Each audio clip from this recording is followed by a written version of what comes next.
আজকের স্পেশাল এপিসোডে অনেকদিন পরে আমাদের এখানে পার্টিসিপেট করছেন দিনার, এবং আমরা তার ঘটনা দিয়ে শুরু করতে চাই। তিনি বেশ কিছু ঘটনা নিয়ে আসছেন, আমরা চলে যাচ্ছি তার প্রথম স্টোরিতে। দিনার।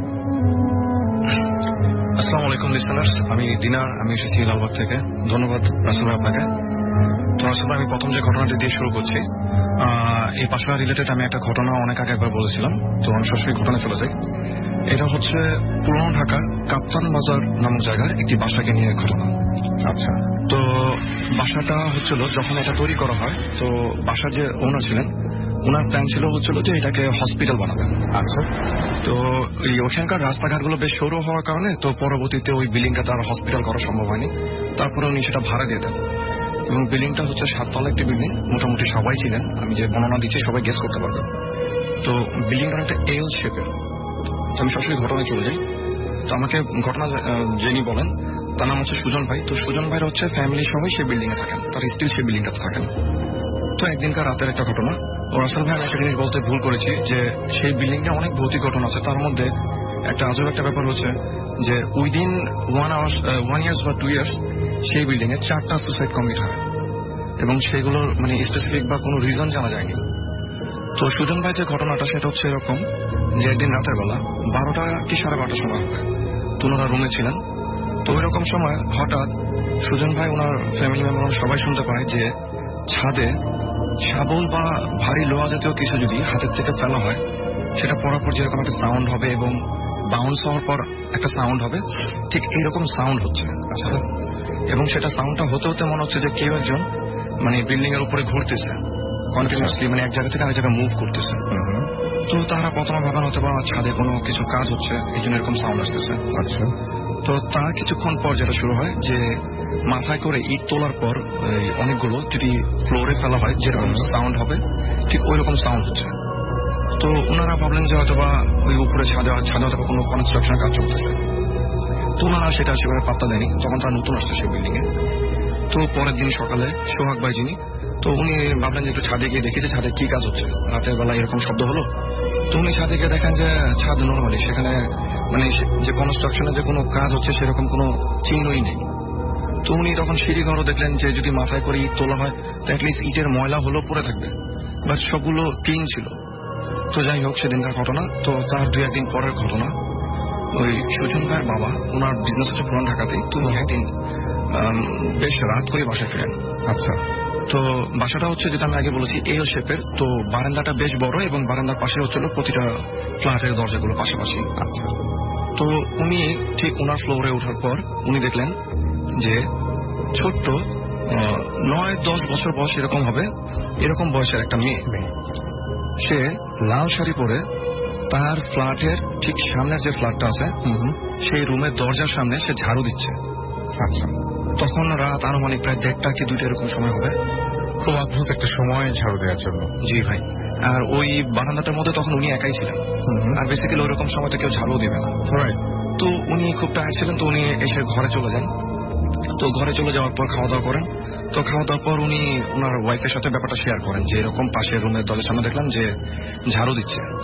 তখন ওনার ওয়াইফ ওনাকে যে নিউজ সাথে ওটা শুনে উনি বেশ চমকে যায়। সেটা হচ্ছে ওনাদের সামনের যে ফ্ল্যাটটা, যেটা সামনে উনি একজনকে ঝাড়ু দিতে রেখেছেন, সেই ফ্ল্যাটে যারা ভাড়াটিয়ে তারা 3-4 দিন যাবত সেখানে নেই, মানে তারা কোথাও বেড়াতে গিয়েছে। আচ্ছা। তো উনি ওনার কাছে মনে হলো যে সে ঝাড়ু দিয়ে মনে হলো রুমের ভিতরে ঢুকে গেল ওনাকে দেখে। তো এটা একটা ঘটনা। আর আরো কিছু ঘটনা যখন আমি এই ঘটনাগুলো শুনতে যাই সেখানে, তো অনেকে সেই আমাকে বিভিন্ন ধরনের ঘটনা বলতেছিলেন ওই বাসা রিলেটেড। তো এর মধ্যে ওই রাব্বি ভাই এবং আতিক ভাই ওনাদের এলাকার কিছু বড় ভাইরা কিছু ঘটনা বলে। সেটা হচ্ছে ওই বিল্ডিংটার মাঝখানে একটা জায়গা আছে, তখন এটা অ্যাবান্ডেন্ট ছিল, পরিত্যক্ত অবস্থায় ছিল, কিন্তু এখন সেখানে বিল্ডিং করা হচ্ছে। তো সেই জায়গাটায় তারা ওই যখন লোডশেডিং হতো তখন তারা সেখানে গিয়ে আড্ডা দিত, টাইম পাস করতো সেখানে। আচ্ছা। ওনার রাব্বি ভাই আতিক ভাই ওনারাও যেত মাঝে মধ্যে। তো একদিনকার ঘটনা, সেটা মানে বিকাল করে সন্ধ্যা হবে এরকম একটা সময়। আচ্ছা। তো ওনারা সেখান থেকে আড্ডা দিয়ে জাস্ট ব্যাক করতেছিলেন। তো এরকম সময় ওনারা লক্ষ্য করলেন যে ওনাদেরই এক ফ্রেন্ড বেরোনোর সময় একজন মানুষ যদি সোজা দাঁড়িয়ে সে যদি তার ডান পাশে ঘাড় ঘুরাতে থাকে বারবার, যেরকম দেখা যাবে তাকে ঠিক ওই রকম সে বারবার ঘাড়টা ডান দিকে ঘুরাচ্ছে। আচ্ছা। মনে হচ্ছে যে কে একজন জোর করে তার ঘাড়টা ডান দিকে ঘুরাচ্ছে বারবার। আচ্ছা, মানে সে ইচ্ছা করে এটা করছে না, কে একজন মানে তাকে ফোর্স করছে এটা করার জন্য। তাকে দেখে তারা প্রথমে ঘাবড়েছে যে সে এরকম করছে কেন। হ্যাঁ হ্যাঁ। তো তাকে গিয়ে শক্ত করে ধরে, মানে নাড়াচড়া দেয়, বাট তার কোনো রেসপন্স নাই। সে বারবার ঘাড় ঘুরে ওদিকে তাকিয়েছে।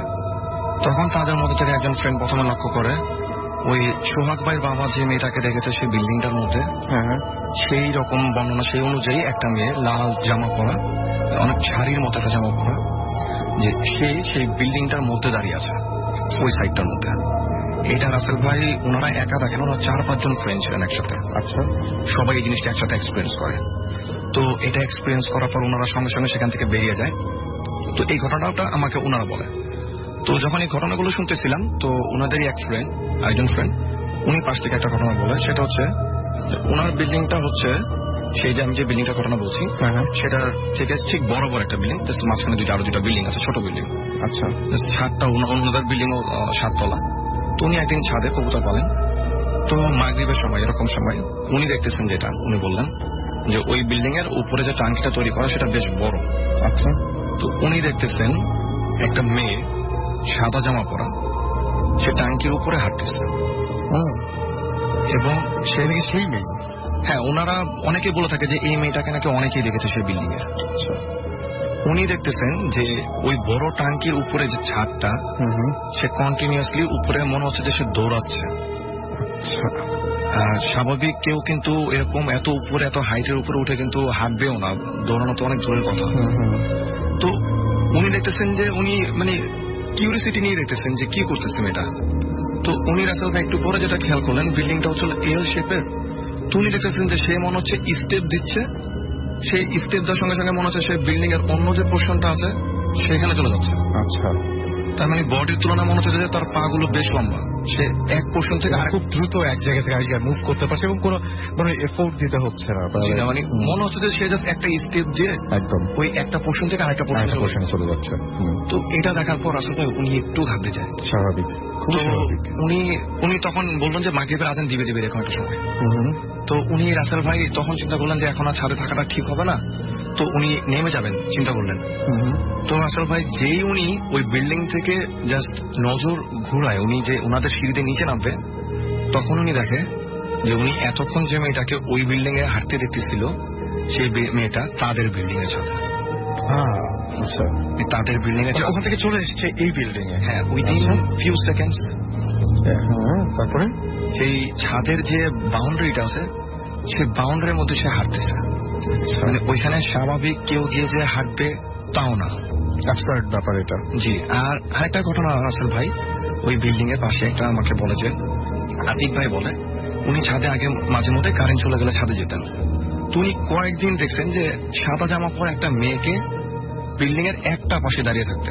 আচ্ছা, তো উনি কয়েকদিন খেয়াল করছেন হয়তো যে লোডশেডিং এর কারণে সে হয়তো উপরে আসে, বাট উনি 3-4 দিন দেখেছে যে সে একটা সাইডে আসে এবং একই রকম ভাবে সে দাঁড়ায়, মানে কোনো নড়াচড়া নাই তার। যে অ্যাজ ইউজুয়াল কেউ যদি ছাদে যায় সে তো মুভ করবে এক জায়গা থেকে আরেক জায়গা, বাট সে দেখতেছে যে সে প্রতিদিনই তাকে দেখতেছে যে সে একই জায়গায় একই ভাবে দাঁড়িয়ে আছে।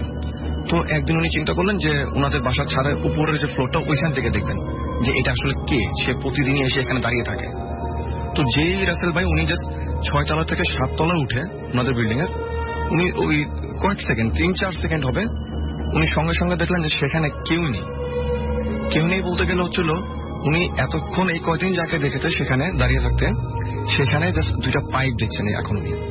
বাট এই কয়দিন যাকে উনি দাঁড়িয়ে থাকতে দেখেছেন সেখানে উনি ওই রকম কোনো পাইপ জাতীয় কিছুই দেখে নাই। তো এটা দেখার পর আতিক ভাই বেশ ভয় পেয়ে যায়। তো আতিক ভাইরা ওই বাসায় ভাড়া থাকে। তো ওই বাসা যে বাড়িওয়ালা উনি আতিক ভাইকে যে ঘটনাটা বলে সেটা হচ্ছে উনি যে মেয়েটাকে দেখেছেন এই মেয়েটাকে অনেকেই দেখেছেন সেই বিল্ডিং এর এই ছাদের এই পাশে। আচ্ছা, তো এটা বেশ আগের একটা ঘটনা। এখানে এই একটা মেয়ে থাকতো এবং আতিক ভাইয়ের যে বিল্ডিং আছে তার পাশের বিল্ডিং এ একটা ছেলে থাকতো, তাদের মধ্যে অ্যাফেয়ার ছিল। তো কোনো কারণে মেয়ের এবং ছেলের ফ্যামিলি কেউ মেনে নেয়নি ব্যাপারটা। আচ্ছা, তো মেয়ে ঠিক ওই আতিক ভাই তাকে যেখানে দাঁড়িয়ে থাকতে দেখেছে সেখান থেকে সে লাফ দিয়ে পড়ে যায় এবং লাফ দিয়ে পড়ে যাওয়ার পর অনেক বাসার মেইন গেটের উপরে কিছু রডের মতো শুরু করে দেওয়া যাতে কেউ পা দিতে না পারে। Right right. তো রাসেল ভাই সেই মেয়েটাকে সবাই সকালবেলা দেখা যায় সে পড়ে আছে, তার এই গলার এই দিক দিয়ে সেই রডগুলো ঢুকে আছে। এই ঘটনাটা সেই ঘটনাটার পর থেকে এই মেয়েটাকে এখানে দেখা যায়। আর ঠিক এই ইনসিডেন্টটার 2 দিনের মাথায় সেই ছেলেটা ওই পাশ থেকে লাফ দেয়। আচ্ছা, তো এরপর থেকে নাকি ওই আতিক ভাই রাবিব আমাকে বলে যে ওই বিল্ডিংটাতে প্রায় নাকি সবাই তাদেরকে দেখে, ওই 2 জনকেও নাকি মাঝে মধ্যে দেখা যায়। এরপর থেকে এটা শুরু হয়েছে। এবং রাসেল ভাই, আমি যে বিল্ডিংটার ঘটনা বললাম, এই বিল্ডিংটা কিন্তু স্টিল এরকম ছোটখাটো কিছু ঘটনা ঘটতেই থাকে সেই বিল্ডিংটাতে। তো এরকম রাসেল ভাই আরো অনেক ঘটনা আছে। তো এরপরে সময় পেলে আমি আরো ঘটনা শুনে আসবো ওই বিল্ডিং এর। এবং ওই বিল্ডিংটা নিয়ে ওই এলাকায় মোটামুটি সবাই, আপনি বলছিলেন যে ওই এলাকার সবাই এই বিল্ডিং এর কথা জানে এবং সবাই এই বিল্ডিং এর সম্পর্কে, যখন ভাই আমি ঘটনা শুনতে চাই বেশ ভিড় হয়ে যায়। সবাই বলতেছিল ছোটখাটো ঘটনা বিল্ডিং কে নিয়ে। এবং সেটা হচ্ছে কাপ্তান বাজারের একটা ভবন। সবাই কাপ্তান বাজার বলার পরে হয়তো সবাই চিনে ফেলবে। এই ছিল রাসেল ভাই আমার ঘটনা। Okay, thank you very much, thank you. তো আমরা এখন যেটা করব সেটা হচ্ছে আমরা আরেকটা ঘটনায় যেতে চাই এবং আশা করছি আপনাদের ভালো লাগবে। এটার ইমেইল, এবং যে ইমেইলটা ঠিক যেভাবে লিখেছেন আমি সেভাবেই পড়ছি। রাসেল ভাই আসসালামু আলাইকুম, কেমন আছেন? আমি সাগর এবং আমি সেকেন্ড ইয়ারে, ইন্টারমিডিয়েটে পড়ছেন। ভাইয়া, আমি ভূত আসামের একজন নিয়মিত লিসেনার। আমার স্থায়ী বাসা রাজশাহীতে এবং ঘটনাটা সেখানকার। সেখানে আমার এইচএসসি এক্সাম, তাই সামনে আমার এইচএসসি এক্সাম, তাই আমার সঙ্গে রাজশাহী থেকে আসা সম্ভব না। তাই ঘটনাটা যদি ভালো লাগে তাহলে আপনি পড়ে শোনাবেন প্লিজ। আমার পরিচয় বড় না করে সরাসরি ঘটনায় যাচ্ছি। আমি এক্স্যাক্টলি রাজশাহীর কোট অঞ্চলে থাকি। আমাদের পাড়ার একটা ক্রিকেট টিম আছে। আমরা নিয়মিত ক্রিকেট খেলতাম এবং প্রায় টুর্নামেন্ট খেলতাম। ঘটনাটা যাকে নিয়ে, তার নাম ফজল এবং সে আমাদের টিমের একজন ভালো খেলোয়াড় ছিল। ঘটনাটি ঘটে গত বছরের এপ্রিল 24, 2015 ফ্রাইডে। আমরা এক টুর্নামেন্ট খেলতে পাড়া থেকে একটু দূরে মাঠে গিয়েছিলাম। সেই ম্যাচে ফজল উইকেট কিপার ছিল। ফলে একটা পর্যায়ে কটআউট নিয়ে ঝামেলা সৃষ্টি হয়। ঝামেলার এক পর্যায়ে হাতাহাতি শুরু হয়। বিপক্ষ দলের একজন ব্যাটসম্যান একটু রকচটা হওয়ায় রেগে গিয়ে হঠাৎ ব্যাট ছুড়ে চালায়। দুর্ভাগ্যবশত যেটা হয় সেটা হচ্ছে যে দুর্ভাগ্যবশত যে ঘটনাটা ঘটে সেটা হচ্ছে যে ফজলের ঠিক ঘাড়ে গিয়ে ব্যাটটা লাগে এবং লাগার সাথে সাথে সে সেন্সলেস হয়ে পড়ে যায়। কিন্তু সেন্স না ফেরায় আমরা তাকে তাড়াতাড়ি হসপিটালাইজ করি এবং তার বাসায় খবর দিই। হসপিটালে আসার পর ডক্টর তাকে দেখে যা বলেন তা শোনার জন্য আমরা একদম প্রস্তুত ছিলাম না। তিনি বলেন যে ফজল মারা গেছে। এরপর তার লাশের পোস্টমর্টম করা হয়। জানা যায় যে তার ঘাড়ের একটা নার্ভ ও একটা ব্লাড ভেসেল ফ্র্যাকচার হয়ে প্রচুর ইন্টারনাল ব্লিডিং হয়ে সে মারা গেছে এবং আমরা কোনোভাবে এই কথাটা মেনে নিতে পারছিলাম না। আঙ্কেল এবং আন্টি সব ঘটনা শুনে কান্নায় ভেঙে পড়েন। যথারীতি পরের দিন বাদ জোহর তার দাফন সম্পন্ন করা হয়। আঙ্কেল প্রথমে পুলিশ কেস করবেন ভেবেছিলেন, কিন্তু সেই ব্যাটসম্যানের ছেলের বাবা মা অনেকবার আঙ্কেল আন্টির হাতে পায়ে ধরে মাপ চাইতে থাকায় তিনি আর কেস করেননি। সাধারণভাবেই বাসা থেকে আমাদের কোথাও খেলতে যাওয়া নিষিদ্ধ হয়ে যায়। এভাবে আমরা প্রায় 5-6 মাস খেলা বন্ধ রাখি। তারপর আমরা আস্তে আস্তে ফজলকে হারানোর ব্যথা সহ্য করে আবার খেলা শুরু করি। আমরা যখন মাঝে মধ্যে বাড়িতে না বলেই বাইরে খেলতে যেতাম, এখানে বলে রাখা ভালো যে ফজলের একটি নিজস্ব ব্যাট ছিল এবং সেটা নিয়েই খেলতাম। আমি ব্যাটটা সবসময় আমার ঘরের বাইরে স্ট্যান্ডার্ড র্যাকে হেলান দিয়ে রাখতাম। সবকিছু ঠিকঠাকই চলছিল, কিন্তু হঠাৎ এক রাতে প্রায় 12:30টায় আমি একটা শব্দ শুনতে পাই। এটা এমন ছিল যে কেউ একজন ব্যাট দিয়ে বল মারছে। ব্যাটটা যেখানে থাকতো সাউন্ডটা সেখান থেকে আসছে। এভাবে 4-5 মিনিট হওয়ার পর থেমে যায়। প্রথমে আমি ভাবি আজ বেশি খেলাধুলা করার কারণে হয়তো আমার হ্যালুসিনেশন হচ্ছে, কিন্তু শব্দটা আরো 2 বার হলো। এবার আমি শিওর কিছু একটা প্রবলেম হয়েছে, তাই আমি ঘর থেকে বের হলাম এবং বের হওয়ার সাথে সাথে শব্দটা থেমে গেল। ব্যাটটার দিকে তাকালাম, গিয়ে দেখলাম যে ব্যাটটা ঠিক জায়গাতেই আছে, কিন্তু একটা জিনিস লক্ষ্য করলাম, ওই জায়গায় 0 ওয়াটের একটা বাল্ব থাকায় আবছা আলো থাকলেও ব্যাটের চারপাশে আস্তে আস্তে ঘন অন্ধকার একটি অবয়বের সৃষ্টি হচ্ছে। আবছা আলোর ভেতর এই দৃশ্য দেখে আমি প্রচন্ড ভয় পেয়ে ঘরে দৌড়ে গিয়ে কাঁথার নিচে নিজেকে মুড়ি দিয়ে শুয়ে পড়ি আর দোয়া করতে থাকি। আল্লাহর অশেষ রহমতে আমি সেই রাতে আর সে শব্দ শুনতে পাইনি। মোটামুটি ফজরের আজানের কিছুক্ষণ আগে আমার ঘুম ভাঙে। পরের দিন সকালবেলা আমি আম্মুকে জিজ্ঞেস করি, গতকাল রাতে তুমি কি কোনো শব্দ শুনেছিলে? আম্মু বলে, কই না। আমি টেনশন করব ভেবে, আম্মু টেনশন করবে ভেবে আমি গত রাতের ঘটনাটা আর বললাম না। ঘটনা সেদিন ফ্রেন্ডদেরকেও বলিনি যে তারা ভীতু ভাববে আমাকে এবং রাগাবে। ভাবলাম আজ রাতে শব্দটা আবার শুনলে ব্যাট অন্য বন্ধুর কাছে রাখবো, কিন্তু প্রায় 6 রাতে কোনো শব্দ নেই। ঘটনার 1 সপ্তাহ পর আবার শুক্রবার রাতে সেই একই শব্দ শুনতে পাই, কিন্তু এবার আমি সাহস করে ব্যাটের কাছে না গিয়ে বরং আমার ঘরের দরজা খুলে ঘর থেকে স্পষ্ট লক্ষ্য করলাম সেই ঘরে ঘন অন্ধকারময় অবয়ব। এবার আমি নিশ্চিত হলাম something is wrong with the bat, এবং সেটা হচ্ছে যে এটা ফ্রাইডেতে ঘটে। এই ঘটনার পর আমি সিদ্ধান্ত নিলাম যে আমি আমার কাছে আর ব্যাট রাখবো না। পরের দিন আমি আমার সাথে ঘটা ঘটনা এক ফ্রেন্ডকে নীরবকে বলি। সে প্রথমে বিশ্বাস করে না, তাই তাকে ব্যাটটা রাখতে দিই। প্রথম 6 দিন কিছুই না দেখে সে আমাকে দেখে খুব হাসাহাসি করে, কিন্তু আবার শুক্রবারে সেই একই ঘটনার শিকার হয়। নীরব আমাকে বলে সে দেখছে অবয়বটা ফজলের মতো করে হেঁটে এসে ভ্যানিশ হয়ে গেল। এরপর মাকসুদ, হাসিব ও সিজানের সাথেও এই একই ঘটনা ঘটে। প্রত্যেকে কেবলমাত্র শুক্রবার রাতে এই শব্দটা শুনতে পেত। এই অবস্থায় ব্যাট নিয়ে আমরা খুব দুশ্চিন্তায় পড়ে যাই। তাই আমরা প্রথমে সিদ্ধান্ত নিই ব্যাটটা ফজলের ঘর বাবাকে দিয়ে দেব, এবং এটা করলে বিষয়টা জানাজানি হয়ে যাবে এবং পুনরায় খেলা বাদ হয়ে যাবে ভেবে আমরা একটা অন্য ডিসিশন নিই। সেটা হচ্ছে 31 ডিসেম্বর 2015-তে পিকনিকে ব্যাগটা পোড়ানো হবে এবং সে পর্যন্ত তা সেজানের বাড়িতে স্টোর রুমে থাকবে। তবে আমরা পরে বুঝতে পারি এটা একটা খারাপ ও ভুল ডিসিশন ছিল। সো 31-এ আমরা রীতিমতো পিকনিক নিয়ে ব্যস্ত। তবে আমরা ফজলকে খুব মিস করছিলাম। সে আজ বেঁচে থাকলে হয়তো দিনগুলো আরো সুন্দর হতো। রান্নাবান্না শেষ পর্যায়ে আমরা সেই ব্যাগটা নিয়ে আসি এবং সেটাকে চুলোর আগুনে ঠেলে দিই। সেটা সুন্দর মতো চুলোর আগুনে ছাই হয়ে যায়। প্রায় 2:30টার আমাদের রান্না শেষ হয়ে যায়। তো আমরা আপনারা হয়তো অনেকেই জেনে থাকবেন যে অনুষ্ঠানে বাবুর্চিরা রান্না শেষ করে খাবার যাতে ঠান্ডা না হয় সেজন্য রান্নার হাঁড়ির ঢাকনার নিচে ছাই বিছিয়ে রাখে। আমরা একটু পরে খাওয়া দাওয়া করবো ভেবে রান্নার হাঁড়ির ঢাকনার নিচে ঢাকনার ওপর ছাই বিছিয়ে রাখি। কিছুক্ষণ পর যখন আমরা খাওয়ার জন্য হাঁড়ি থেকে ঢাকনাটা সরিয়ে ছাইগুলো ফেলি, তখন ঢাকনার ওপর তা দেখে এখনো গা শিউরে ওঠে। আমি দেখলাম ছাইয়ের কালি দিয়ে ঢাকনার ওপর লেখা। কি দোষ ছিল আমার? এই লেখাটা আমরা সব বন্ধুরা দেখেছিলাম। এরপর কোনোভাবে পিকনিকটা শেষ করে যে যার বাসায় চলে যাই।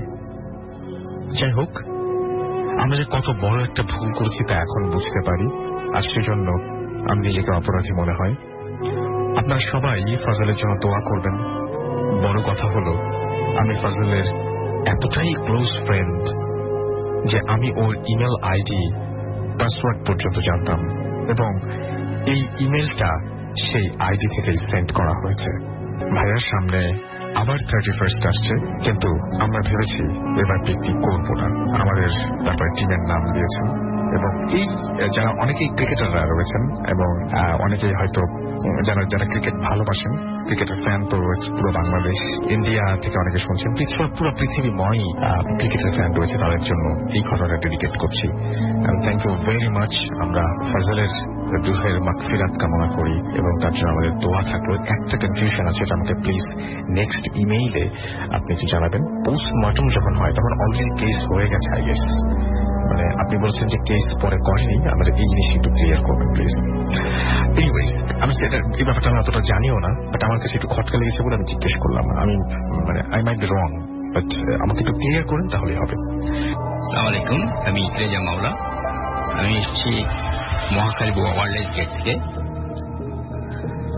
আমি এখন যে ঘটনাটি বলবো বা আমার জীবনের এক্সপিরিয়েন্স থেকে বলছি, আমার অভিজ্ঞতা, সেটা হচ্ছে আজ থেকে 4 অথবা 5 বছর আগে, এটা রাজধানী ঢাকা শহরে আমি যেখানে বসবাস করি সেখানে আমার নিকটবর্তী যে মসজিদে আমি নামাজ পড়ি সেখানে এই ঘটনাটি ঘটে।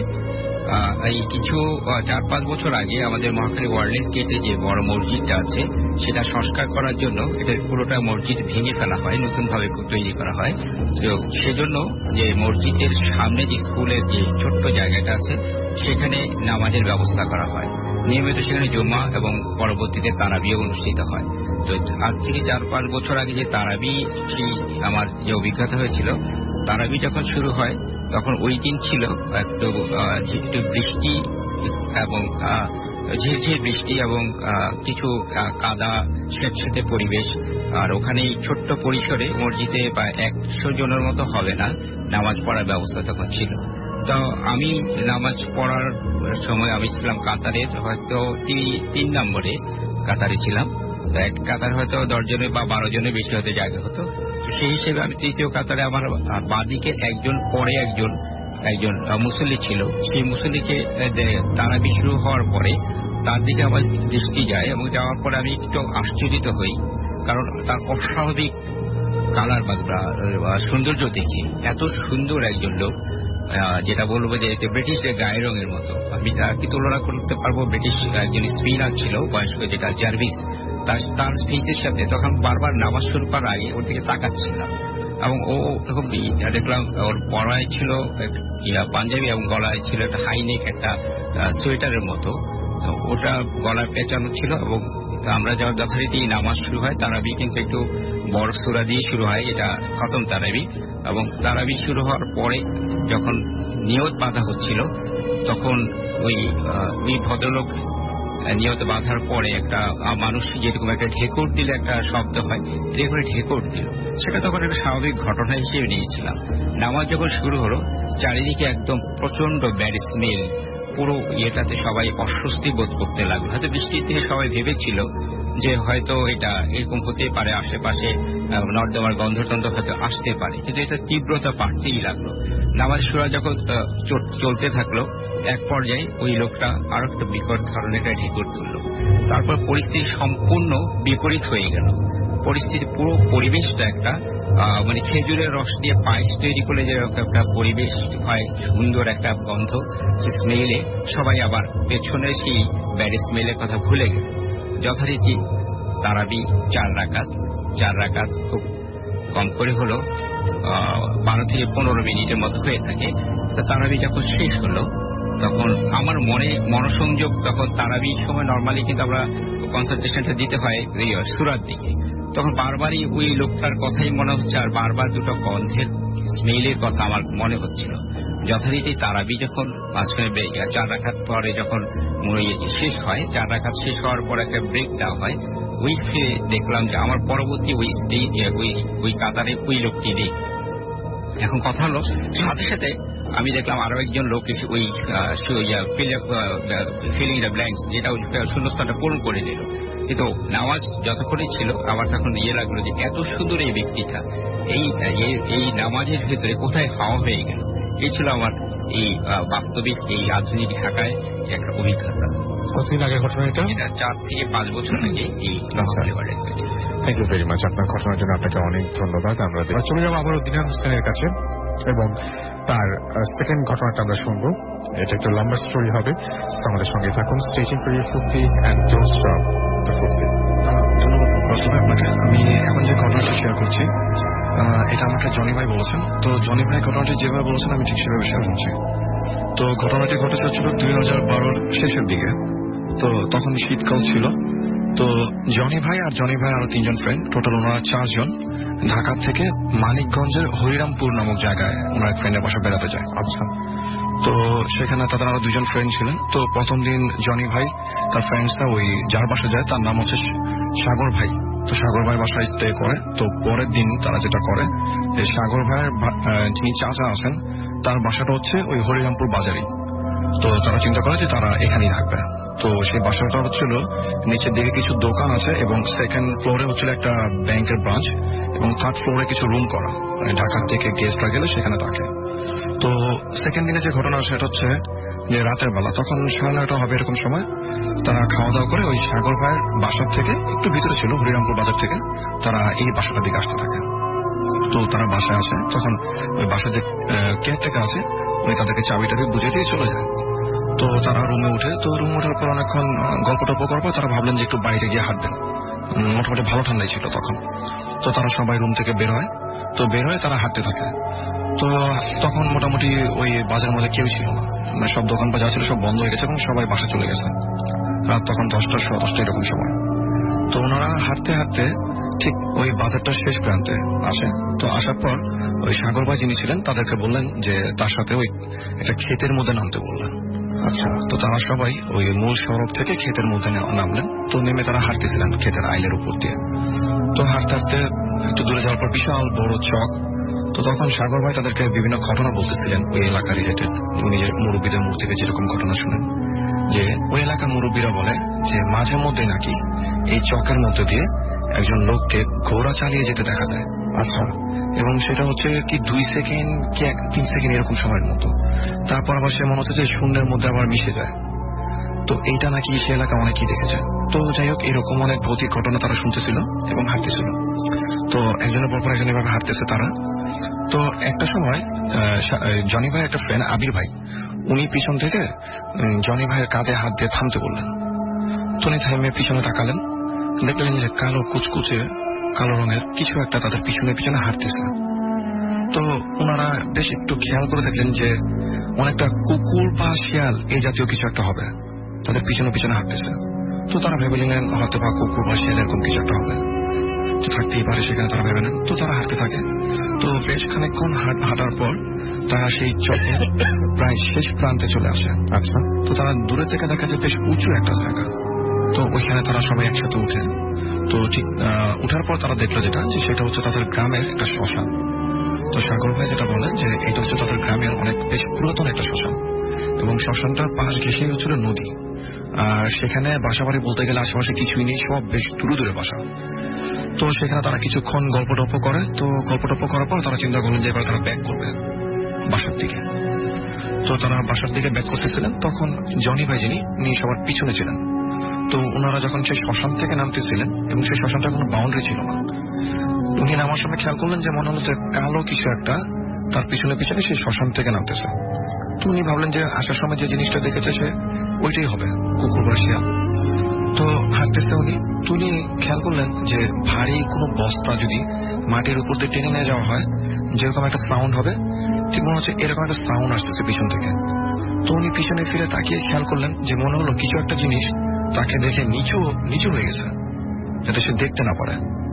তো উনি ওইখানে বেশিক্ষণ কনসেন্ট্রেট করেন, সামনে দিকে হাঁটতে থাকেন। তো হাঁটার পর উনি দেখতেছে যে ওই সাউন্ডটা বেশ মনে হচ্ছে যে বেশ কাছাকাছি কেউ একজন এই শব্দটা করতেছে।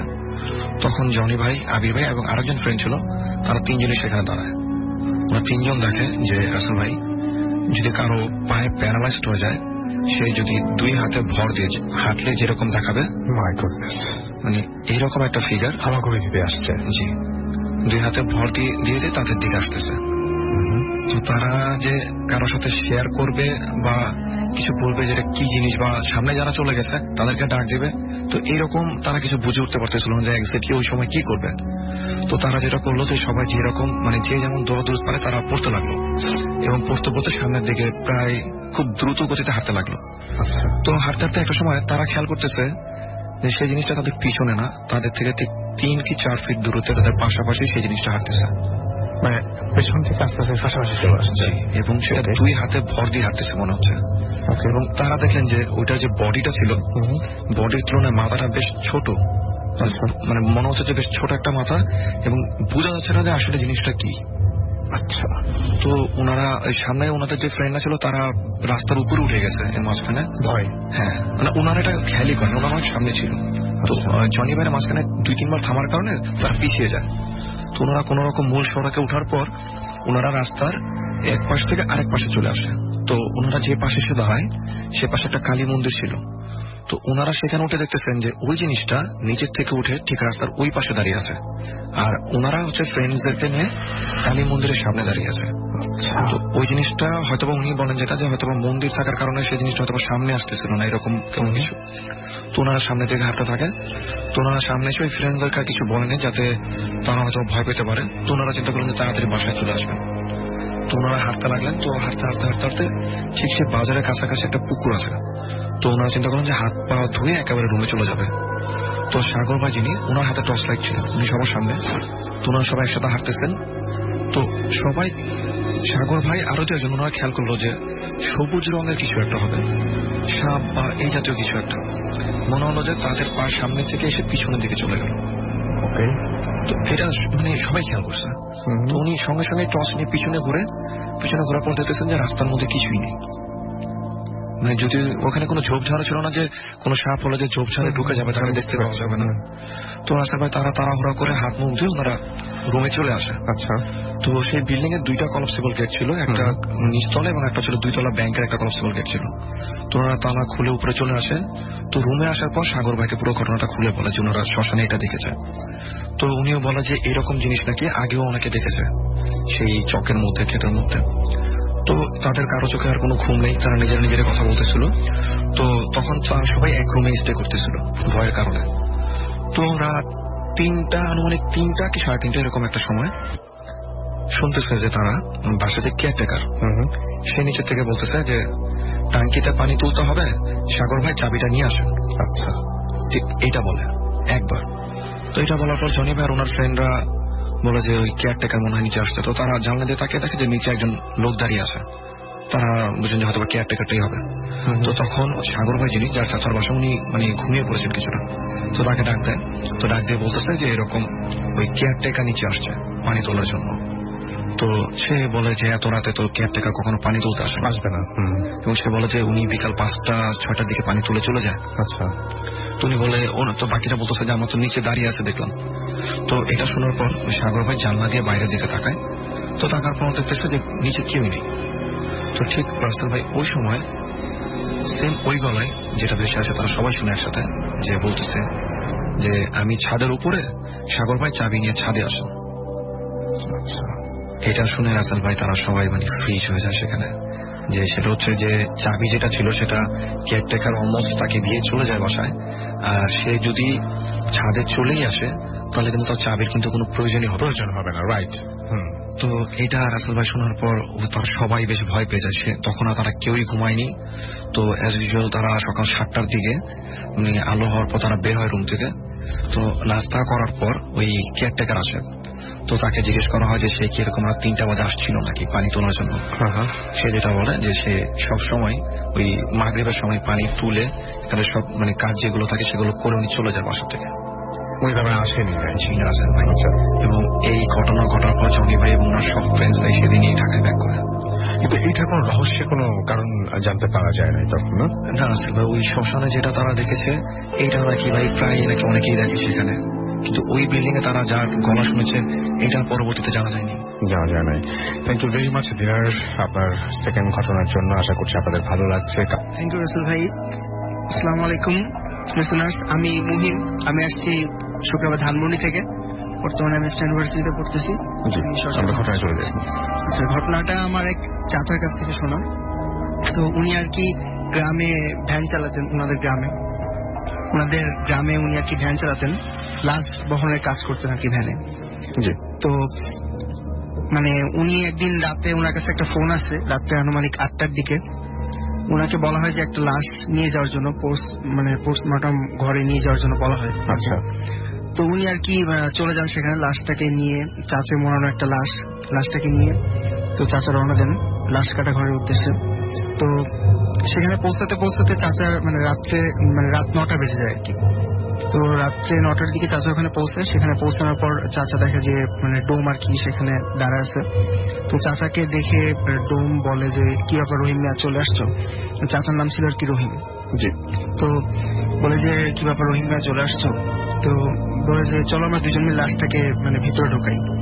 তো চাচার ডোম দুজনে লাশটাকে আর কি লাশ কাটা ঘরের ভিতরে ঢোকানোর পর চাচা চলে আসতে চায় তখন ডোম চাচাকে মানে বলে যে তুমি তোমার তো কোনো কাজ নেই, তুমি বরঞ্চ কিছুক্ষণ এখানে থাকো আমার সাথে, কিছুক্ষণ মানে আমাকে সাহায্য করো। তো চাচা রাজি হয় না, বলে যে না, আমি বাসায় চলে যাবো, অনেক রাত হয়ে গেছে। তো ডোম কিছু রিকোয়েস্ট করার পর বলে যে তোমাকে আমি 100 টাকা দিব, তুমি আমার সাথে আজকে হেল্প করো, আমার মানে মন ভালো না আজকে, কিছু একটা বলো। তো চাচা রাজি হয়ে যায়।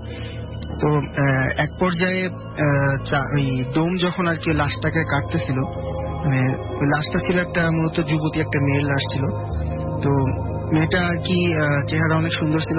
তো ডোম মানে চাচাকে বলে যে দেখো, ওই মেয়েটা মানে যখন বেঁচে ছিল তখন কিন্তু মানে সবাই একে কত ভালো বলতো, সুন্দর বলতো, কিন্তু এখন মেয়েটা মারা গেছে, এখন 1 মিনিটের জন্য এর কাছে কেউ থাকতে যাবে না। তো দুনিয়াটা আসলে কি আজব। তো এরকম বলার পর যখন লাশটা কাটে তখন হঠাৎ করে চাচা শুনতে পায় যে দরজায় মানে কে যেন নক করতেছে, মানে ওই লাশ কাটা ঘরে দরজায় কে যেন নক করতেছে। তো চাচা একটু মানে ভয় পায় যে এত রাতে মানে লাশ কাটা ঘরে এখানে কে আসবে, দরজা নক করবে। তো চাচা দরজাটা খোলার পর দেখে যে সেখানে একটা কুকুর দাঁড়া আছে। তো ডোম বলে যে এটা ওর পোষা কুকুর আর কি। তো কুকুরটা ভিতরে চলে আসে।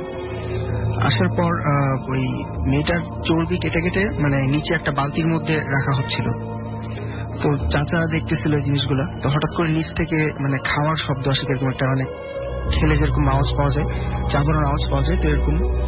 তো চাচা খেয়াল করে যে কুকুরগুলা ওই কেটে রাখা মানে চর্বিগুলো আর কি খাচ্ছে। আচ্ছা। তো এটা দেখার পর চাচা আর কি খুব মানে খারাপ লাগে যে এটা কি হচ্ছে। তো চাচা কিছু বলে না আর কি, জিজ্ঞেস করে যে এটা কেন, তুমি কুকুরকে সব খাইতে দাও কেন? তো ডোম বলে যে সে যদি এটা খেয়ে যদি পছন্দ করে থাকে তো খাইলে প্রবলেম কি।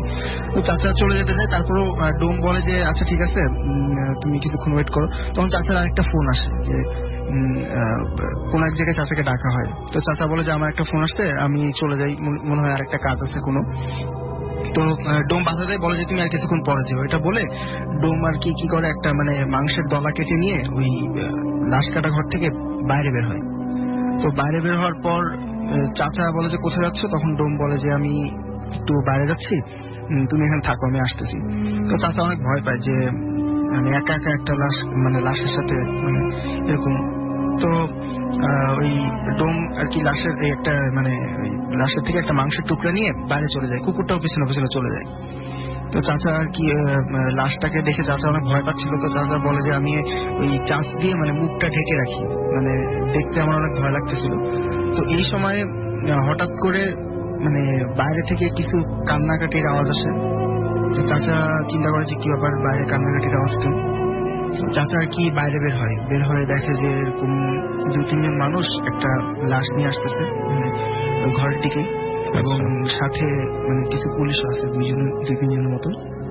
তো চাচা আর কি আগে যায়, ওখানে আগে যাওয়ার পর পুলিশ বলে যে ডোম কোথায়, একটা লাশ নিয়ে আসা হয়েছে, এটাকে পোস্টমর্টম করে ঢুকাইতে হবে আর কি। তো চাচা বলে যে ডোম তো একটু বাইরে গেছে। তো বলে যে তুমি আচ্ছা এটাকে ভিতরে নিয়ে যাও লাশটাকে। তো চাচা আর কি ওই মানে লাশটার মানে মুখটা একটু খুলে দেখে যে আর কি। তো চাচা যখন লাশটার মুখ দেখে তখন দেখে যে ওই ডোমটারই লাশ, যেটা যার সাথে চাচা আর কি এতক্ষণ মানে কাজ করতেছিল লাশটা।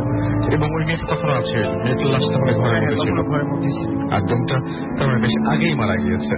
সুতরাং এতক্ষণ তার সঙ্গে যে ঘটনাটা ঘটছিল সেই মানুষটি অর্থাৎ সেই ডোমটি আগেই মারা গিয়েছে, এবং সে ডোম না, হয়তো সে তাকে ডোম মনে করেছিল, বা সে করতেছে যে মানে এতক্ষণ তাহলে চাচা যার সাথে ছিল তিনি ডোম না। হ্যাঁ, তিনি ডোম না, তাহলে মানে কে ছিল তাহলে চাচার সাথে? চাচা অনেক ভয় পায়। তো কাউকে কিছু মানে বলতে যেও আর কি, কে বিশ্বাস করবে চাচার কথা? তো আসলে কেউ বিশ্বাস করতে চাবে না ওই মুহূর্তে। এই ধরনের ঘটনাগুলো সাধারণত কেউ বিশ্বাস করতে চান না, এটা খুব স্বাভাবিক। তো চাচা আর কি অবাক হয়ে মানে লাশ কাটা ঘরের দিকে তাকায় আর একবার যে মানে কি হচ্ছিল এতক্ষণ। তো তাকানোর পর চাচা সেই কুকুরটাকেই দেখতে পায়, যেটা আর কি চাচার ডোমের সাথে ছিল, এবং চাচা দেখতে পায় যে তখন ওই কুকুরের মুখে সেই চর্বিগুলো লেগেছিল, মানে তখন যেটা চাচা দেখছে। ওকে, তো এটাই ছিল আপনার ঘটনা। আপনাকে থ্যাঙ্কস, অনেক অনেক অনেক অনেক ধন্যবাদ আপনাকে আপনার ঘটনার জন্য। তো যাই হোক, আমরা এখন চলে যাব আমাদের পরবর্তী ঘটনায়। এটা একটা ইমেইল, সেই ইমেইলটা আমি পড়তে চাই। আমাদের একজন লিসেনার এই ইমেইলটা পাঠিয়েছেন আমাদেরকে, তো আমি সেটা একটু পড়ে শোনাচ্ছি। আসসালামু আলাইকুম রাসেল ভাই, নিশ্চয়ই ভালো আছেন। আমি আজ যে ঘটনাটা শেয়ার করব তা আমাকে শেয়ার করতে নিষেধ করা হয়েছে, তাই অনেক ভেবে চিন্তে বহু বছর পর ঘটনাগুলো শেয়ার করার সিদ্ধান্ত নিলাম। আজ এটা আজই প্রথম ভূত এফএমে শেয়ার করছি। কোনোভাবেই আমি স্টুডিওতে এসে শেয়ার করতে পারছি না। আমার কণ্ঠস্বর শুনে পরিচিত লোকজন চিনে ফেলতে পারে। ঘটনাটা পাঠালাম। আমি একজন প্রকৌশলী, সঙ্গত কারণে আমি আমার নাম, বিশ্ববিদ্যালয়, ডিপার্টমেন্ট সহ কোনো কিছুই প্রকাশ করলাম না। বছর 4-5 আগের ঘটনা। আমাদের 4th বর্ষের একটি কোর্স ছিল, যেটা 4 সপ্তাহ একটি ট্রেনিং ইনস্টিটিউটে করতে হয়েছিল। ওরিয়েন্টেশনের দিনই কোর্স ইনস্ট্রাক্টর ইনস্টিটিউট সম্পর্কে এবং সকল রুলস রেগুলেশন সম্পর্কে জানিয়ে দিয়েছিলেন। যারা সপ্তাহ পড়ানো হতো, সারা সপ্তাহ পড়ানো হতো, আর শনিবার ছিল এক্সাম। আমাদের প্রায় 50 জন ছাত্রছাত্রীকে থাকতে দেওয়া হয়েছিল ইনস্টিটিউটের আলাদা একটা হোস্টেলে। আমরা 40 জন ছেলেরা থাকতাম হোস্টেলের 2য় তলায়। 3য় তলা অর্ধেক কমপ্লিট করা ছিল। সাধারণত ওখানে সরকারি প্রতিষ্ঠানের প্রকৌশলীরা ট্রেনিং এর সময় থাকতেন। 3য় তলাটা অনেক সুন্দর, মেঝে টাইলস করা ছিল, বাথরুম ফিটিংস গুলো নতুন।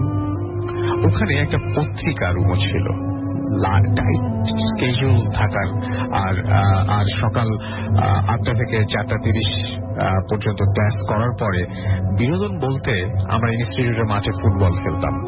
আমাদের রুমটা ছিল সিঁড়ির কাছে, 2 পাশে সারিবদ্ধ রুম, আর মাঝখানে বরাবর লম্বা করিডর শেষ হয়ে গেছে বাথরুমে। তাই আমাকে অনেকটা পথ হেঁটে বাথরুমে যেতে হতো। এইভাবে প্রথম সপ্তাহ কেটে গেল। আরেকটা কথা বলে রাখি, আমাদের বাথরুমের বেসিনের পানি খেতে হতো, কারণ হোস্টেলের ডাইনিং রাত 10টার পর তালা দেওয়া থাকতো। অনেকদিনের পুরনো পাইপ হওয়ায় বাথরুমের পানির সাথে আয়রন আসতো। আমার অংশে 3য় তলা কমপ্লিট ছিল না। মাথার উপরে ছাদ থাকায় প্রচন্ড গরম লাগতো। একদিন রাত প্রায় 3:30-এর দিকে আমার ঘুম ভেঙে যায়। প্রচন্ড পানির পিপাসা লাগে, কিন্তু আমার বোতলে পানি ছিল না। আমি বাকি রুমমেটরা রাত জেগে কাঠ খাওয়ার সময় সকল পানির বোতল খালি করে রেখেছিল, তাই পানি আনতে রুমের বাইরে বের হই। কি কারণে যেন আমার ওই বাথরুমের বেসিনের নোংরা পানি খেতে ইচ্ছে করছিল না। অন্য কোন রুম খোলা ছিল না, তাই আমি সিঁড়ি বেয়ে 3 তলায় উঠে যাই। আমি হেঁটে করিডোরের শেষ মাথায় অবস্থিত বাথরুমের দিকে যাওয়ার সময় আমার হাতের ডান পাশে অবস্থিত পত্রিকা রুম বন্ধ অবস্থায় আমি দেখতে পাই। আমি ট্যাপ থেকে পানি নেই, ফ্রেশ হয়ে কিছুটা সময় পরে ফিরে আসার পর দেখি পত্রিকা রুমে আলো জ্বলছে, ফ্যান চলছে। সারাদিন ব্যস্ত থাকার কারণে গত 1 সপ্তাহ ধরে খেলার খবর খুব একটা রাখতে পারিনি, তাই ভাবলাম একটু পত্রিকা পড়ে যাই। পত্রিকা রুমে ঢুকেই দেখি মোটামুটি মাঝ বয়সে এক ভদ্রলোক দাবার বোর্ড সামনে নিয়ে একা বসে আছেন। আমি সালাম দিলাম, কিন্তু লোকটা সালামের জবাব দিলেন না। আমি বসার অনুমতি চাইলেও উনি কিছুই বললেন না। তাই আমি দাঁড়িয়েই পত্রিকা পড়া শুরু করি। টেবিলে রাখা পত্রিকাগুলো পুরনো হেডলাইন, পুরাতন ডেটের হওয়ায় আমি বের হয়ে যাচ্ছিলাম, কিন্তু ঠিক এই সময় লোকটি আমাকে বলল, আসুন দাবা খেলি। আমি বললাম যে আঙ্কেল, আমার সকালে এক্সাম আছে, সরি আজকে খেলতে পারছি না। এটা বলাতে উনি আমার দিকে যেভাবে তাকালেন তার জন্য আমি মোটেই প্রস্তুত ছিলাম না। তার চোখ দুটি লাল টকটকে যেন কোটরের বাইরে বের হয়ে আসছে, যেন আমি অনেক বড় অন্যায় করে ফেলেছি। কিন্তু পরক্ষণেই উনি আবারও আমাকে অনুরোধ করলেন, কিন্তু আমি সরি বলে বোতল হাতে নিয়ে নিচে আমার রুমে ফিরে আসি। ঘটনা এখানে শেষ হলেই ভালো হতো, কিন্তু আমার জন্য সবচেয়ে খারাপ সময়গুলো অপেক্ষা করছিল। 2য় সপ্তাহের শুরুর দিক। ক্লাস শেষে আমি ক্লান্ত ছিলাম বলে বিকালে খেলতে যাইনি, রুমে শুয়ে আছি। এমন সময় বন্ধু ফারুক এসে বলল, চলো কোথাও ঘুরে আসি। আমি আজ খেলতে যাইনি, তার সাথে ঘুরতে বের হয়ে যাই। ঘুরতে ঘুরতে নদীর ঘাটে যাই, যেখানে বড় বড় কার্গো জাহাজ আসে ইন্ডাস্ট্রির মালামাল ওঠে নামার জন্য। কিছুক্ষণ এদিক ওদিক ঘোরাঘুরির পরে সে নদীতে নৌকায় চড়ে ঘোরার কথা বলে। আমি নৌকাতে চড়ে ঘোরার অনাগ্রহ প্রকাশ করি। এতে সে প্রচন্ড রেগে যায় এবং আমার সাথে রীতিমতন খারাপ ব্যবহার করতে শুরু করে। সিম্পল বিষয় নিয়ে এমন করার মানে খুঁজে না পেয়ে আমিও রেগে যাই। ঠিক তখনই মাগরিবের আযান দেয়।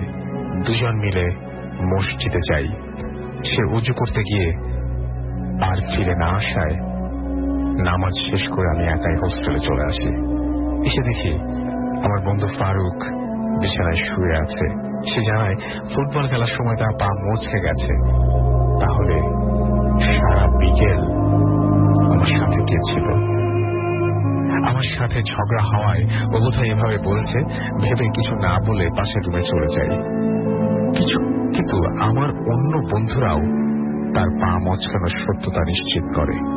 আমি আমার রুমে এসে ভাবতে থাকি এবং আমি বুঝতে পারি কিছু একটা হচ্ছে আমার সাথে, কিন্তু কোথা থেকে তা শুরু হয়েছে আমি আন্দাজ করতে পারিনি। কাউকে বলি না, চিন্তা করবেন ভেবে, এমনকি আম্মু আব্বুকেও বলি না। ইনস্টিটিউট থেকে অনেক বড় এক ইন্ডাস্ট্রির ভেতরে আস্ত একটা গ্রামের মতো বিশাল এলাকা। নাস্তা করতে ইন্ডাস্ট্রির মেইন গেটের বাইরে অনেক দূরে বাজারে যেতে হয়। একদিন সন্ধ্যায় আমি একা নাস্তা করতে বাইরে যাই এবং নাস্তা শেষে ঝালমুড়ি খাচ্ছিলাম। একটা কুকুর আমার দিকে তেড়ে আসতে দেখে আমি হাঁটা শুরু করি। প্রথমে ভাবছিলাম আমার ঝালমুড়ির জন্য আমাকে তাড়া করছে, কিন্তু আমি ঝালমুড়ি তার দিকে ছুঁড়ে দেওয়ার পরও আমার পিছু ছাড়ে না এবং আমাকে রীতিমতো ধাওয়া করে। আমি জোরে দৌড়ে পালানোর চেষ্টা করি, কিন্তু ইন্ডাস্ট্রির মালামাল বোঝাই একটা ট্রাক আমার সামনে, ট্রাকটা এসে যায়। আমাকে বাঁচাতে গিয়ে বস্তা সহ ট্রাকটা উল্টে যায়। আমাকে কেউ চেনার আগে আমি পালিয়ে হোস্টেলে চলে আসি। কাউকে কিছু বলি না। রাতে খাওয়ার সময় কথার প্রসঙ্গে হোস্টেলের সুপারকে জিজ্ঞেস করি, তৃতীয় তলার অতিথিরা কাদের সাথে খান? তিনি উত্তরে বলেন, এই মাসে কোন সিনিয়র ট্রেনে আসেনি, তৃতীয় তলা তো খালি। কথাটি শুনে আমার গা শিউরে ওঠে। মনে মনে ভাবি, তাহলে ওই দিন রাতে পত্রিকা রুমে কে ছিল? পত্রিকা রুম তালা রাতের বেলায় বন্ধ থাকে। কেন জানতে চাইলে উনি বলেন পত্রিকা টিভি রুমেই দেয়া হচ্ছে এই মাসের শুরু থেকেই, তাই পত্রিকার রুম সবসময় তালা দেয়া থাকে। আমি আমার জীবনের সবচেয়ে বড় ভয়টা পাই সেদিন। খাওয়া শেষ করে এক রুমমেটকে বিষয়টা বলি, সে আমার কথায় কোনো পাত্তা দেয়নি সেদিন। এটা একটা হরর মুভি দেখার ফলাফল বলে সবকিছু হেসে উড়িয়ে দেয়। সকালে ক্লাস থাকায় বাথরুমে লম্বা সিরিয়াল থাকে, তাই আমি ওঠার আগে ভোরে বাথরুমে যেতাম। আমি যথারীতি 6টায় বাথরুমে যাই। বাথরুমে তখন কেউ ছিল না। আমি গোসল করার সময় আমার আশেপাশের বাথরুমের শাওয়ারের আওয়াজ পাচ্ছিলাম। আমি কে গোসল করছে জানতে চাইলেও কোনো উত্তর পাইনি। গোসল শেষে বের হয়, প্রত্যেকটা রুমের দরজা আমি খোলা দেখতে পাই এবং কারো গোসলের চিহ্ন পাইনি। সব গোসল শেষে বের হয়ে প্রত্যেকটা বাথরুমের দরজা আমি খোলা পাই এবং কারো গোসলের চিহ্ন পাইনি। মেঝে শুকনো, সারা রাত কেউ বাথরুম ব্যবহার না করলেও যেমন থাকে ঠিক তেমনই আছে এবং বয়েজ হোস্টেলের সারিবদ্ধ রুম গুলো সাধারণত একটার পর একটা লাগানো থাকে এবং নিচের দিকটা খোলা থাকে, তাই ভেতরে কাউকে না থাকলে তার পা দেখা যায়, ভেতরে কেউ থাকলে তার পা দেখা যায়, মেঝে দেখা যায়। কিন্তু আমি কাউকে দেখতে না পেয়ে ভয় পেয়ে যাই। আমি দৌড়ে বের হতে গিয়ে বাথরুমের মেইন দরজা বন্ধ দেখি যে বাথরুমের মেইন দরজা বন্ধ। আমি কোনোভাবে খুলতে পারছিলাম না। বাথরুমের তীব্র উৎকট গন্ধ পাচ্ছিলাম। আমি কেমিক্যাল ইঞ্জিনিয়ার বলে অ্যামোনিয়া, সালফার, ইউরিয়া সহ প্রায় সব কেমিক্যালসের গন্ধ সম্পর্কে যথেষ্ট ধারণা রয়েছে। এই তীব্র গন্ধটা যে কিসের বুঝতে পারলাম না। গন্ধটা বেড়েই চলছিল এবং গন্ধের ঘনত্বটা আমাকে ঘিরেই যেন কেউ আমার ঘাড়ের ওপর সুগন্ধবর্তী ভারী নিঃশ্বাস ফেলছে। আমার কিছুই বোঝার বাকি রইল না।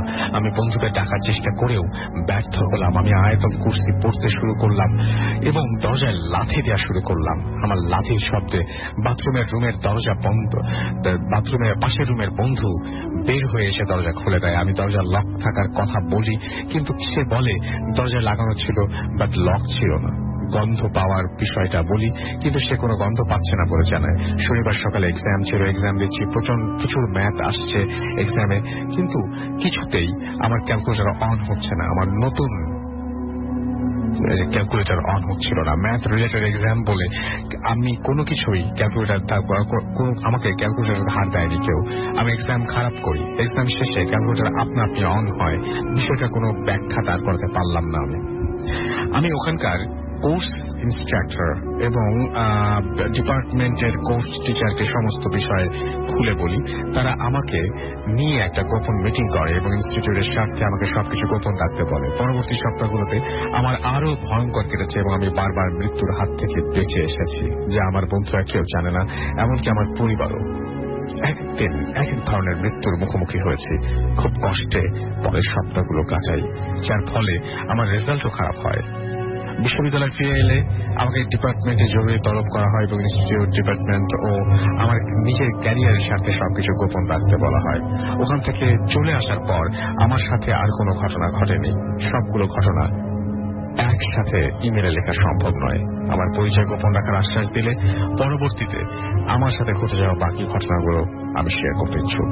ডেফিনেটলি আপনি চাইলে আপনার পরিচয় গোপন রাখতে পারেন। It's up to you. So it's a beautiful story and I hope you enjoy it. যারা যারা শুনছেন, আমরা চলে যাব আবারও দিনারের কাছে একটা ঘটনা শুনতে, এবং আমাদের সঙ্গে নতুন অতিথি আছেন, তাদের ঘটনা শুনবো। আমি আগে প্রথমে একটা দিনারের কাছে ঘটনা শুনতে যাচ্ছি। তো আমরা নেক্সট ঘটনা চলে যাই। আমি এখন যে ঘটনাটি শেয়ার করছি এটা একটি ক্লিনিককে নিয়ে ঘটনাটি। তো এই ঘটনাটিও আমাকে জনি ভাই শেয়ার করেছে। তো এটা 7 থেকে 8 বছর আগের একটি ঘটনা। তখন জনি ভাই আর ওনার 2জন ফ্রেন্ড, ওনারা চাঁদপুর থেকে ঢাকায় ব্যাক করতেছিলেন। আচ্ছা। তো চাঁদপুর থেকে যখন ওনারা ঢাকার উদ্দেশ্যে বাসে উঠেন, তো কিছু দূর আসার পরই জনি ভাই এক ফ্রেন্ডের ওনার ওই টয়লেটের প্রেশার আসে। আচ্ছা। তো উনি আর ওই মাঝখানে আর বাস থেকে নামতে না পারাতে ওনারা যেটা করে যে সোনারগাঁর দিকে মোগরাপাড়া বাস স্ট্যান্ড যেটা, সেখানে ওনারা নেমে যান ফ্রেন্ডকে নিয়ে। তো নেমে যাওয়ার পর ওই মোগরাপাড়া যে বাস স্ট্যান্ড আছে, তো নামার পরে তারা দেখেন যে বাম দিকে বেশ কিছু ভবন। তো একটা বিল্ডিং ওনাদের চোখে পড়ে, সেটা হচ্ছে যে সেটা নিচে কিছু ফ্রুটসের দোকান আছে এবং বিল্ডিংটা এখনো সেখানে আছে, এবং দ্বিতীয় তলা হচ্ছে একটা রেস্টুরেন্ট, একটা সাইনবোর্ড তাদের চোখে পড়ে। তো তারা চিন্তা করলেন যেহেতু রেস্টুরেন্ট আছে তাহলে এখানে ওয়াশরুমটা ইউজ করা যেতে পারে। তো তখন ওই জনি ভাইয়ের যে ফ্রেন্ড রবিন ভাই, উনি চলে যায় সেই বিল্ডিং এ। তো তারা বাইরেই বসে থাকে। তো হাফ অ্যান আওয়ারের মতো হয়ে যায়। তো জনি ভাই আর ওনার একজন ফ্রেন্ড ওনারা ওই দোকানে বসে কোক খাচ্ছিলেন। তো ওনারা চিন্তা করলেন যেহেতু অনেকক্ষণ সময় হয়ে গেছে, মানে আসতেছে না, আর এদিকে জনি ভাই চিন্তা করলেন যে উনি একটু খোঁজ নিয়ে আসবেন আর প্লাস উনিও একটু টয়লেটে যাবেন। তো এই চিন্তা করে উনিও সেম ওই বিল্ডিং এর দিকে যান যে বিল্ডিং এ ওনার ফ্রেন্ড গিয়েছে একটু আগে।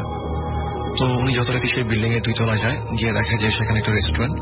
তো ওই রেস্টুরেন্টে ঢোকার পর উনি ওই রেস্টুরেন্টের একজন লোককে জিজ্ঞেস করে যে উনি কি এই রেস্টুরেন্টের ওয়াশরুমটা ইউজ করতে পারবে কিনা। আচ্ছা।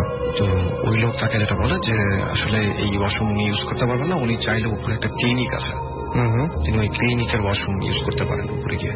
আচ্ছা। তো উনি ভাবলেন যে ঠিক আছে, ওনার ফ্রেন্ড হয়তো উপরে গিয়েছে, কিন্তু সে ওইখানে ইউজ করতে পারেনি হয়তো। তো উনি উপরে যায়। তো উপরে 3 তলায় যাওয়ার পরে যেটা দেখে যে একটা থাই গ্লাস লাগানো।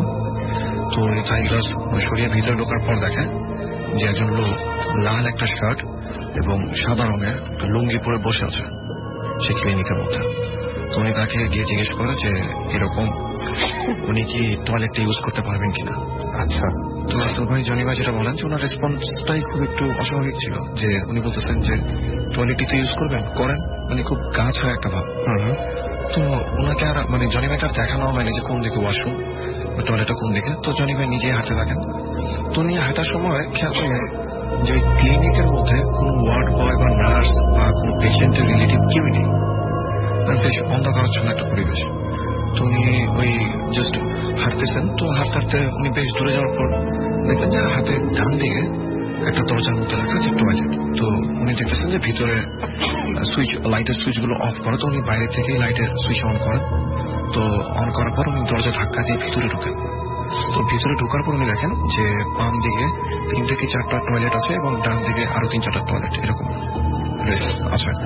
তো উনি ঢোকার পর মনে হচ্ছিল যেন শরীরটা কেমন ভার ভার হয়ে যাচ্ছে। তো উনার যে ফ্রেন্ডটা ওয়াশরুমের জন্য আসছে তার নাম হচ্ছে রবিন ভাই। তো উনি করতেছেন কি যে বাইরে থেকে ডাকতেছেন যে রবিন কি ভিতরে। তো এইটা বলতেছে, উনি জিজ্ঞেস করতেছে, আর প্রতিটা ওয়াশরুমের দরজায় উনি খুলতেছে আর দরজাটা ভিতরে ধাক্কা দিচ্ছে। আচ্ছা। তো উনি কিন্তু দরজাগুলো খুলতেছিল, বাইরে থেকে লাগানো ছিল।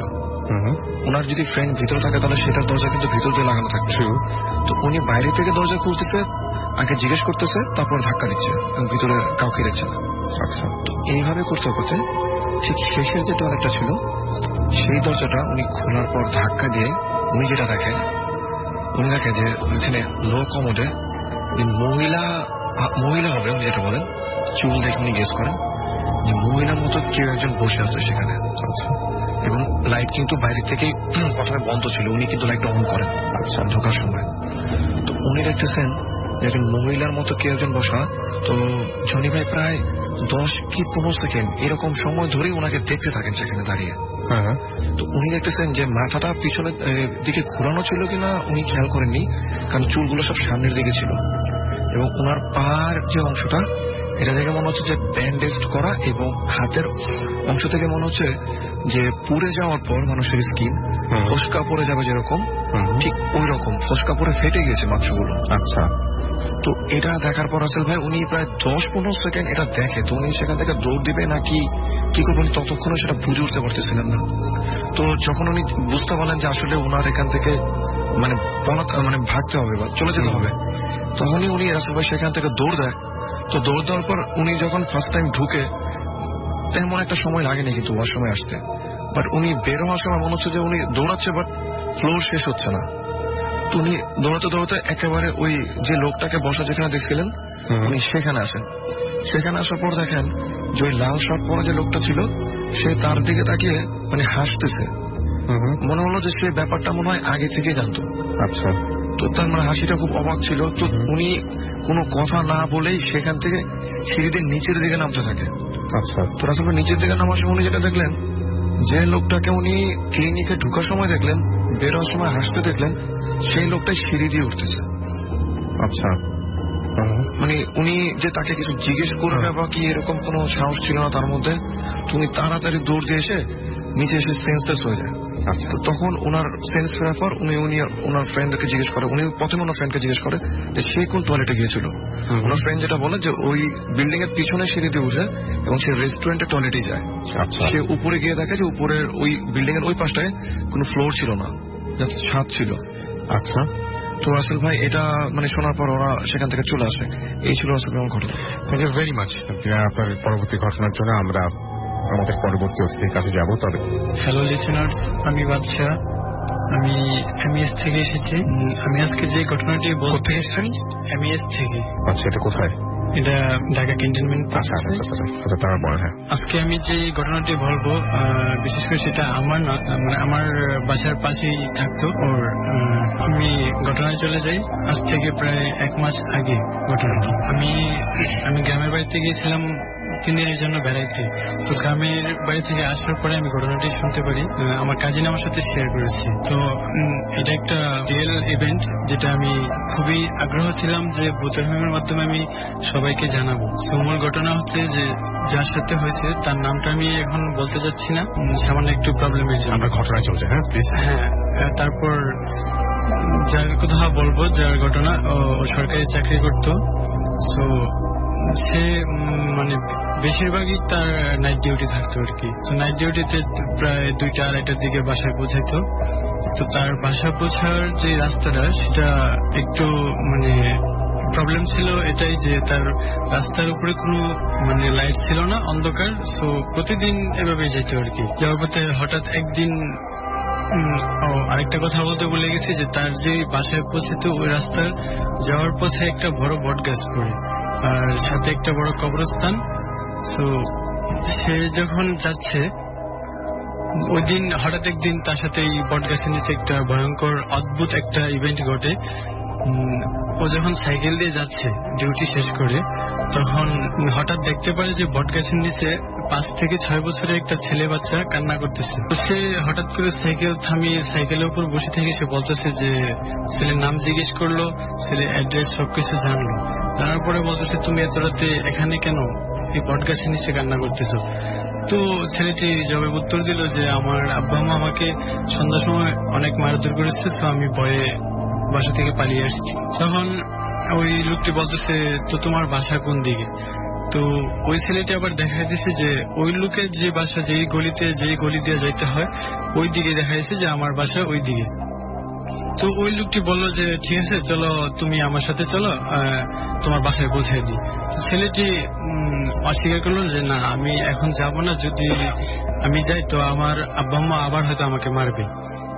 তাহলে ঠিক আছে তুমি আমার সাথে আসো, আমি তোমারে আমার বাসায় নিয়ে যাই, কালকে তোমাকে আমি সকালে পৌঁছে দেবো তোমার বাসায়। তো ছেলেটি রাজি হলো। রাজি হওয়ার পরে ওই লোক সাইকেলে দাঁড়িয়ে থেকে এতক্ষণ ছেলের সাথে কথা বলছে। বলার পরে ছেলে আসার পরে বলতেছে যে তুমি আমার সাইকেলের সামনে বসো। তো সামনে বসার কথা বলছে যখন, তখন ছেলেটি বললো যে না আমি পিছনে বসবো। তো পিছনে বসবা, তুমি তো অনেক ছোট, তো তুমি সামনে বসলে ভালো হয়। না আমি পিছনে বসবো, আমি পারবো না। তখন ওই লোকটি বললো আচ্ছা ঠিক আছে তুমি পিছনেই বসো। তো সচরাচর এরকম ওই লোক তো অনেকদিন যাবৎ জব করে, যেহেতু এই দিকটা প্রতিদিনই যাওয়া আসা করে, আর তার সাথে যে এরকম কোন একটা ইভেন্ট ঘটবে, দেন ওই ছেলে যখন পিছনে বসছে, বসার পরে ওই লোকটি সাইকেলে যখন প্যাডেল দিতেছে, তখন মানে সবচেয়ে ভয়ঙ্কর যে অদ্ভুত একটা ঘটনাটা হয় আর কি, যে দেখলো সাইকেল তার সামনে লড়তেছে না। তখন লোকটি মানে ভয় পায় নাই, না পায় বলতেছে কি ব্যাপার, সাইকেল হঠাৎ করে থেমে গেল। তখন পিছনে তাকায় দেখে যে ওই ছেলেটি আর ওই ছেলের মতো নাই, বিশাল বড় আকৃতির একটা মানুষ হয়ে গেছে। তো লোকটি দেখার পরে যখন ও পিছনে তাকায়, তাকানোর পরে ওর মানে একটা থাপ্পড় দেয়, থাপ্পড় দেওয়ার পরে ওই লোকটি ওই জায়গায় জ্ঞান হারিয়ে ফেলে। তো পরের দিন লোকটা সবাই ওরে হসপিটালে নিয়ে যায়, নেওয়ার পরে প্রায় 2 দিন ছিল। যখন জ্ঞান ফিরছে তো সবার সাথে এই কথাগুলো শেয়ার করছে, করার পরে 2 দিন পরে মারা যায়। অনেক ধন্যবাদ আপনাকে আপনার ঘটনার জন্য। আমরা চলে যাব আমাদের পরবর্তী ব্রেকে, এবং ব্রেকের পর আমরা আবারও ফিরে আসবো। সেই পর্যন্ত আমাদের সঙ্গে থাকুন। স্টে টিউনড টু রেডিও ফুর্তি এন্ড ডোন্ট স্টপ দ্য ফুর্তি। Boot FM, the night comes alive with Coming From.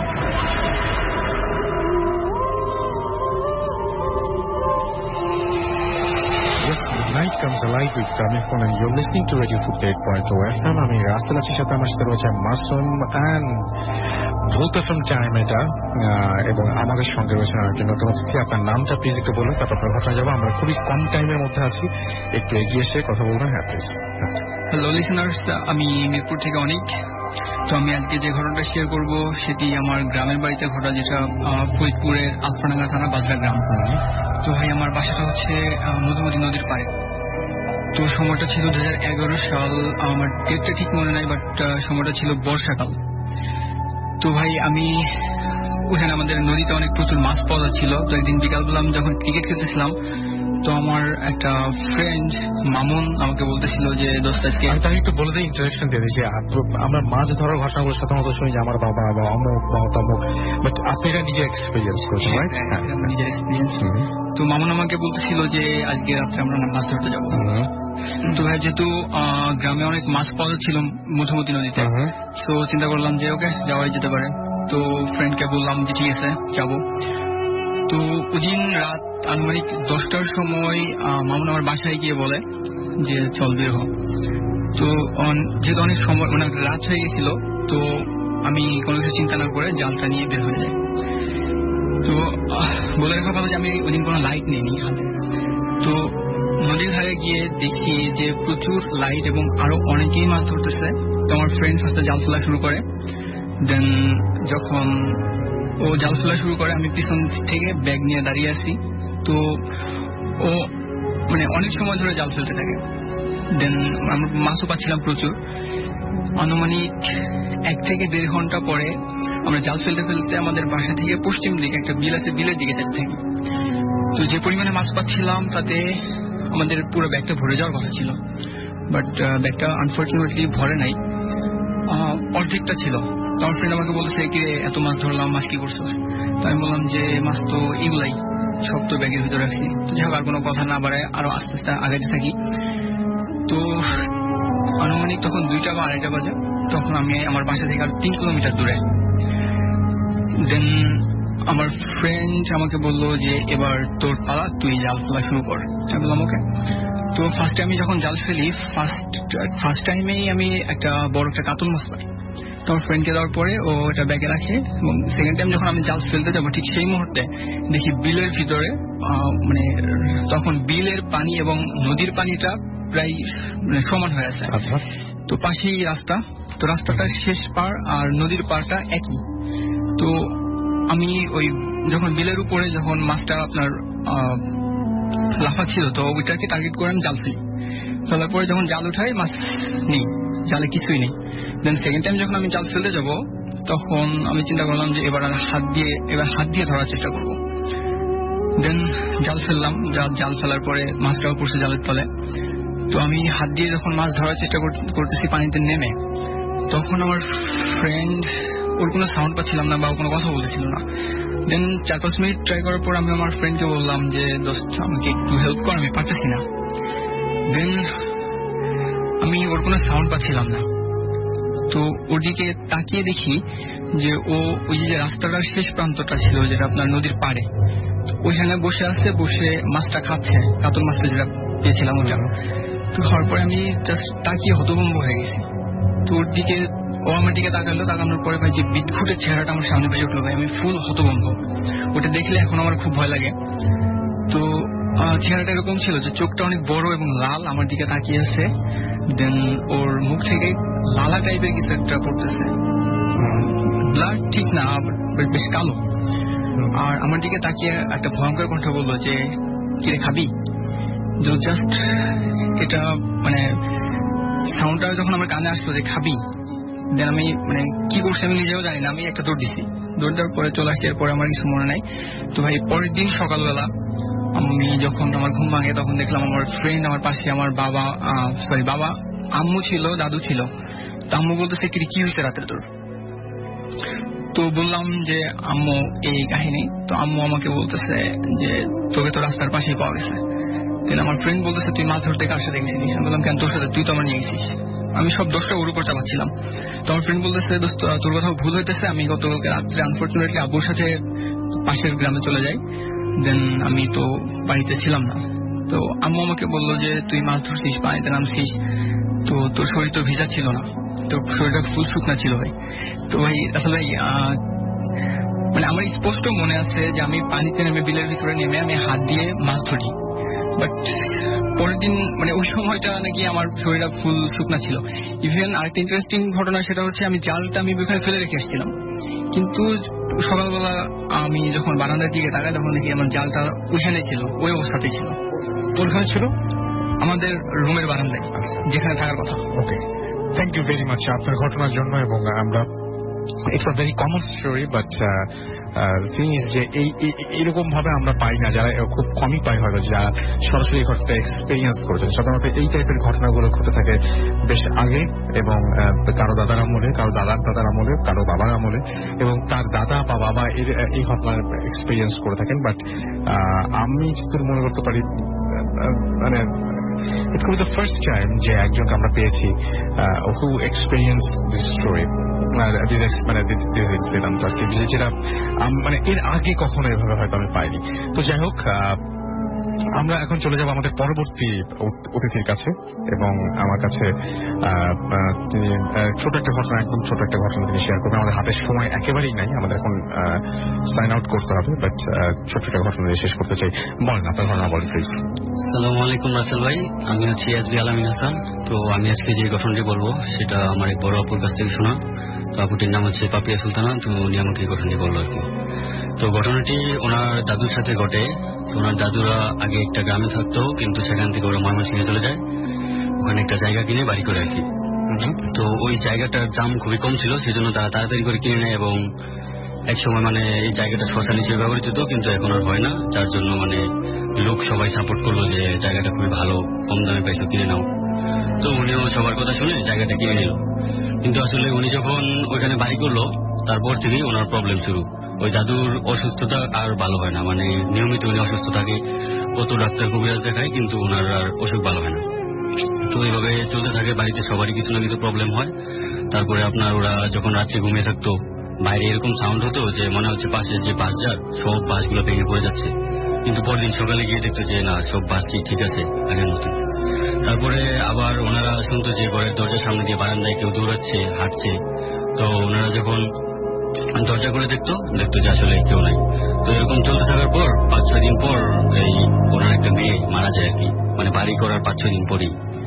তো মেয়েটা মারা যাওয়ার পরে তো ওনারা খুবই মানে দুঃখিত যে ওনার মেয়েটা মারা গেল।